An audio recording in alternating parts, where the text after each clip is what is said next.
Friends of this man accused of killing a Red Bluff teenager, they spoke with us today. We asked them if they think their friend, Quentin Bealer, killed this girl, 14-year-old Marissa Nichols. Here's what one had to say. Do you think that he did something to Marissa? Absolutely. Absolutely, beyond a reasonable doubt. Up next, how Quentin Bealer's friends convinced him to turn himself in Saturday. KRCR News Channel 7 at 6:30 starts now. Good evening. Glad you are with us. I'm Mike Mangus. We're going to hear from them in just a minute, but first, a little background. Last Tuesday, 14-year-old Marissa Nichols was reported missing when she didn't come home from school. She took independent study classes on the Red Bluff High School campus. Thursday, her body was found in a field behind the high school. Saturday, 39-year-old Quentin Bealer was arrested and charged with murder. We sat down with two men who say they knew Quentin Bealer and walked him to the Red Bluff police station to turn himself in. KRCR News Channel 7's Shay Arthur has their story. Shay.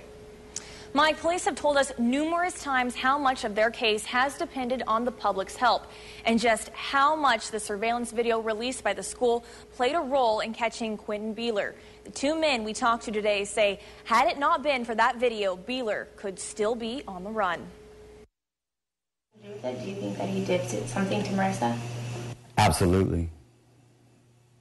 Absolutely, beyond a reasonable doubt. Since Marissa Nichols first disappeared last week, roommates Mike Hinsey and Eddie Ouellette followed the case, especially on Facebook, where they first saw the surveillance video of the wanted suspect walking on Red Bluff High's campus. Immediately, Hinsey knew who it was. He recognized the clothes, but just to be sure, he checked with a few friends and got the same answer. And instantly, he knew who it was. It's Quentin. Quentin Bealer would occasionally stay in a shed behind Hinsey and Ouellette's home, a shed searched by police on Saturday. Hinsey says Bealer stayed there the night before Marissa went missing. Immediately, Hinsey and Ouellette began searching for Bealer. When they finally found him, they asked him about the video. At first, he denied it was him, but Hinsey says he finally cornered Bealer when he confronted him about the sweater he was wearing. I looked at it, I was like, there's your red shorts. That's my hoodie, and that's my baseball hat you had on. He's like, it is me.